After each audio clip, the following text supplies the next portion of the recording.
आप पिछले 3-4 साल का डेटा चेक कर लो, पिछले 5 साल का बैक टेस्टिंग कर लो, मुझे नहीं लगता है कि ऐसा कभी भी हुआ होगा, कभी भी आपको इस तरह के स्ट्रैटेजी में लॉस हुआ हो। जस्ट वन ट्रिक, सिर्फ इस एक ट्रिक का यूज करना है and hi instruction again. Friends, आज का ये स्ट्रैटेजी बहुत डिफरेंट होने वाला है। एक बार आप देखो इस वीडियो को, आप खुद रियलाइज करोगे कि ये स्ट्रैटेजी कितने अच्छे से वर्क करता है।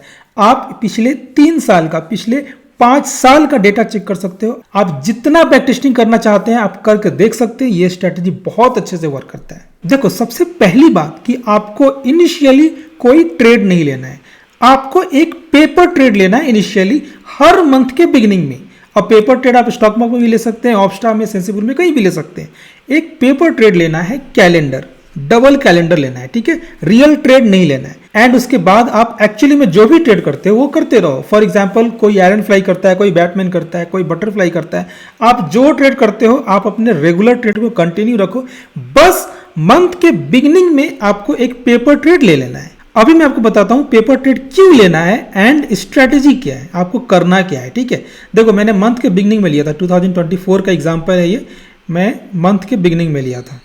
एक खास तरह के अपॉर्चुनिटी का वेट करना है। देखो, ये पेपर ट्रेड है, एक्चुअली में ये रियल ट्रेड नहीं है, this is a paper trade. आपको पेपर ट्रेड लेना है। आप बस यहाँ पे देखते जाओ आपका M2M कैसा चल रहा है, ठीक है। बस आपको वेट करना है। फॉर एग्जाम्पल, अभी अच्छा खासा लॉस हो रहा है, 3.8%। में एक दिन और आगे देख लेता हूँ, 3.4%, 4.9%। देखो, 4.9% बहुत बड़ा लॉस हुआ। बट ये क्या था? ये एक्चुअली में पेपर ट्रेड था। अब मैं आपको बताता हूँ स्ट्रैटेजी क्या है। आपने बिगिनिंग में पेपर ट्रेड लिया था एंड जब भी मंथ एंड होने के बहुत पहले आप मिडिल में हो, एग्जैक्टली मिडिल पॉसिबल नहीं है, एग्जैक्टली मिडिल कुछ यहां पे होगा, बट आप मिडिल के आसपास हो एंड मंथ एंड में अभी बहुत टाइम बाकी है एंड आपका लॉस अगर बहुत हो चुका हो तो आपको एक छोटा सा काम करना है। ऐसे सिनारियो में अब आपको अपने पेपर ट्रेड को क्लोज कर देना है एंड इसके बाद अब आपको रियल ट्रेड लेना है। That's it. So paper trade close करके अब आपको रियल ट्रेड लेना है। इसके पीछे का मैं आपको लॉजिक बताता हूं, बट पहले रिजल्ट देख लेते हैं कि हमारा रिजल्ट कैसा है, क्यों ये ट्रिक इतने जबरदस्त तरीके से काम करती है, आखिर क्या रीजन है, ठीक है। पहले हम रिजल्ट देखते हैं। 17th 18th 4.8% का प्रॉफिट हो रहा है। 1-2 दिन और आगे चलते हैं, 4.1, 5.4%। देखो, 20th जनवरी को 5.4%।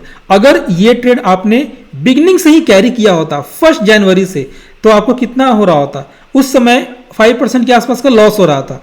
अभी 5.4% का प्रॉफिट हो रहा है। ओवरऑल आपका प्रॉफिट होता सिर्फ 0.4%, बट अभी 5.4% का प्रॉफिट हो रहा है। जस्ट अगर इतना अच्छा खासा प्रॉफिट हो तो आपको एग्जिट कर लेना है। जस्ट मैं देखता हूं क्या क्या पॉसिबिलिटी हो सकता है। देखो, 6.2% का प्रॉफिट हो रहा है आपकी एक्सपायरी के दिन।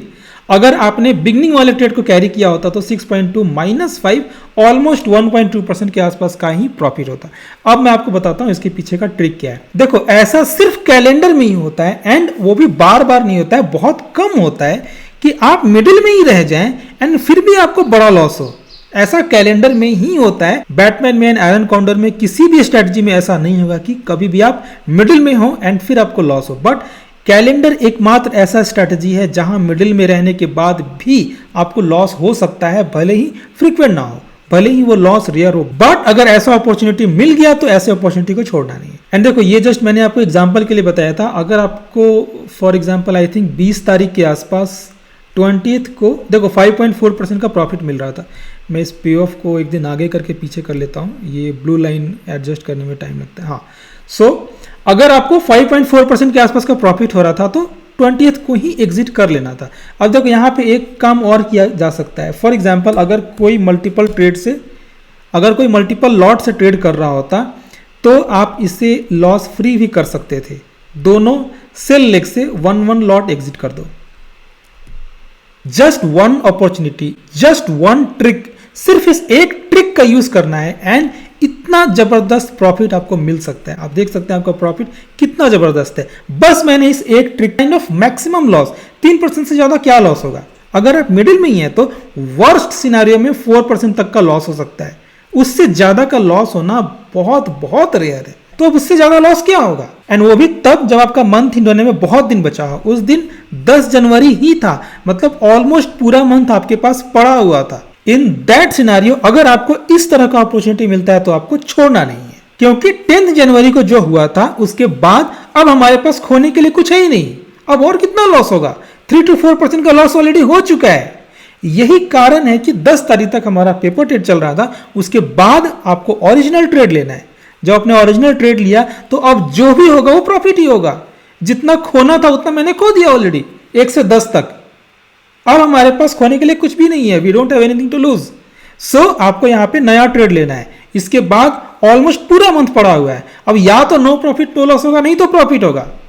And no profit no loss क्या, 10 दिन में कुछ तो रिजल्ट आएगा, और जो रिजल्ट आएगा वो ऑलमोस्ट प्रॉफिटेबल ही रहेगा in most of the cases. आप पिछले 3-4 साल का डेटा चेक कर लो, पिछले 5 साल का बैक टेस्टिंग कर लो, कोई भी मंथ में कभी भी अगर आपको लॉस हुआ तो मुझे कमेंट करके बताओ कि किस मंथ में लॉस हुआ है। मुझे नहीं लगता है कि ऐसा कभी भी हुआ होगा, कभी भी आपको इस तरह के स्ट्रैटेजी में लॉस हुआ हो। एंड अगर आपको मेरा आइडिया अच्छा लगा हो, मेरी स्ट्रैटेजी अच्छी लगी हो, तो प्लीज़ लाइक दिस वीडियो। देखो वीडियो में लाइक बहुत कम आता है, please like this video and channel को सब्सक्राइब नहीं किया तो सब्सक्राइब भी कर लेना। Thanks for watching.